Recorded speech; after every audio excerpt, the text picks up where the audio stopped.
Chào các bạn, hôm nay bếp nhà cô Mỹ sẽ hướng dẫn cho các bạn bánh bông lan, phô mai, chà bông, trứng muối và có rong biển trong đó. Cô mời các bạn cùng theo dõi.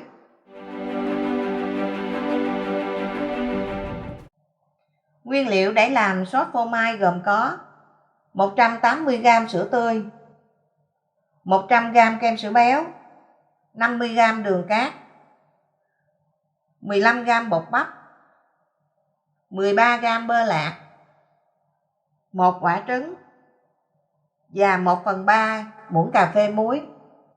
Nguyên liệu để làm sốt phô mai gồm có 1 quả trứng gà, 1/3 muỗng cà phê muối, 15g bột bắp, đánh chung hỗn hợp cho hòa quyện. Kế tiếp cho 180g sữa tươi, trộn đều hỗn hợp. Lượt hỗn hợp qua rây và cho vào nồi. Đặt nồi lên bếp và cho tiếp 50g đường cát trắng vào trong hỗn hợp. Các bạn sẽ khuấy đều hỗn hợp với nhiệt độ lửa thấp dưới trung bình. Khuấy đều hỗn hợp cho đến khi hỗn hợp sôi và đặt lại. Các bạn hãy quậy cho bột thật là chín để sốt phô mai để được lâu hơn.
Sau đó chúng ta sẽ cho kem sữa béo vào và cho bơ vào, trộn đều.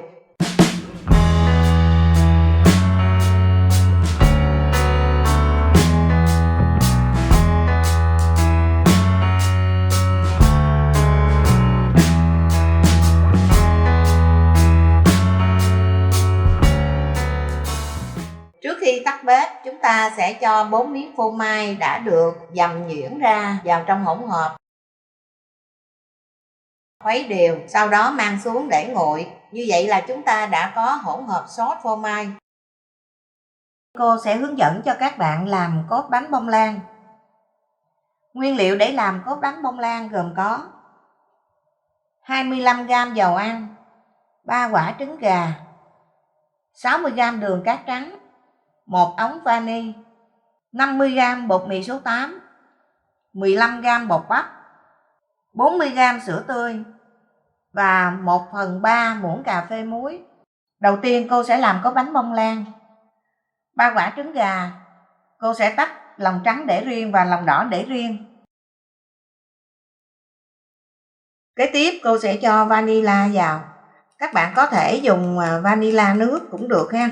Tuy nhiên khi làm bánh bông lan, nếu mà chúng ta xài vanilla bột thì bánh sẽ thơm và khử được mùi trứng nhiều hơn nha các bạn. Đánh cho trứng tan đều, lòng đỏ trứng tan đều. Kế tiếp chúng ta cho sữa, 40g sữa, cho 25g dầu ăn vào trộn chung với lại hỗn hợp. Tiếp tục cho 50g bột mì, 15g bột bắp, rây mịn và trộn đều cùng hỗn hợp.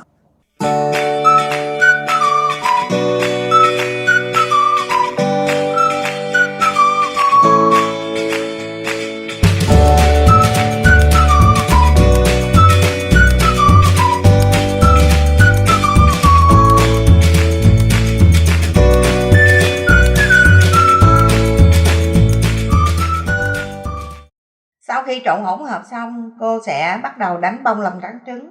Lòng trắng trứng cho kèm 1/3 muỗng cà phê muối và cho từ từ đường cát vào trong hỗn hợp lòng trắng trứng, muối, đường đánh bông.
Chóp trứng đứng bóng mịn và hơi rũ ở phần trên, chúng ta dừng lại.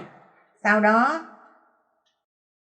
cô sẽ trộn lòng trắng trứng vào trong hỗn hợp ban đầu cho thật hòa quyện. Cuối cùng đổ ra khuôn và đem nướng. Thì các bạn chú ý, đối với cái bánh bông lan mềm xốp như thế này thì chúng ta không cần chống dính khuôn. Thao tác trộn các bạn nên trộn đều, nhẹ nhàng, uyển chuyển. Và thời gian trộn cố gắng rút ngắn lại. Hoàn tất sớm thì kết quả thành phẩm sẽ đạt như ý muốn nha các bạn. Bánh sẽ nở bông xốp và có độ đàn hồi cao.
Sau khi trộn hỗn hợp xong, cô sẽ cho hỗn hợp vào khuôn.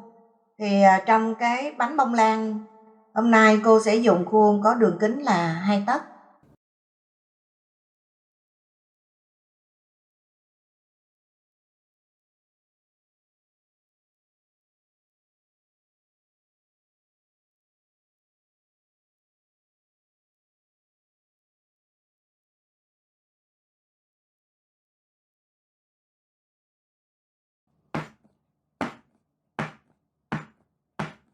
Bánh bông lan được nướng ở nhiệt độ 150 độ, tối đa là 160 độ.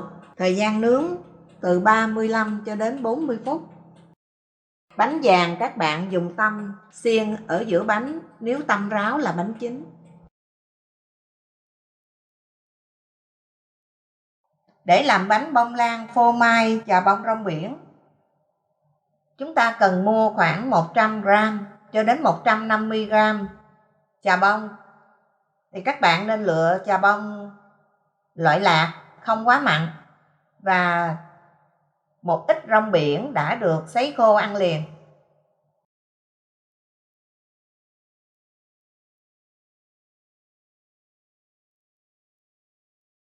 Các bạn thấy bánh bông lan rất là mềm xốp.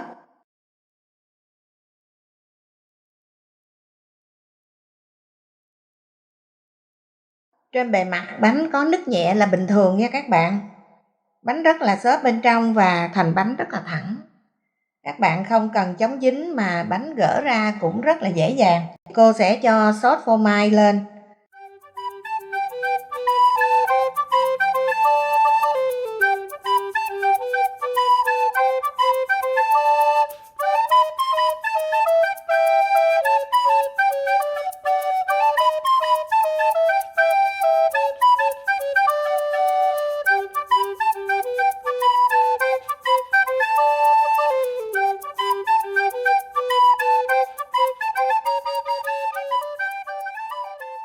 và kèm với lại chà bông trộn với lại rong biển.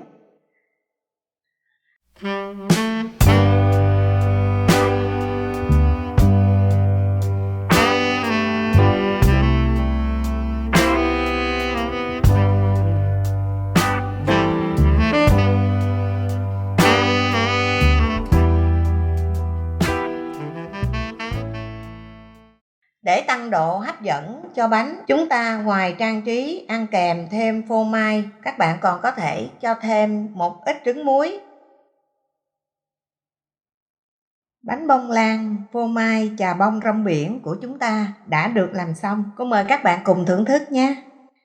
Bếp Nhà Cô Mỹ cảm ơn các bạn đã theo dõi video này. Hãy ủng hộ kênh Bếp Nhà Cô Mỹ ngày càng lớn mạnh bằng cách các bạn hãy đăng ký và ấn chuông để được xem những video mới nhất. Cảm ơn các bạn rất nhiều vì đã theo dõi. Hẹn gặp lại các bạn trong video kế tiếp. Bye bye!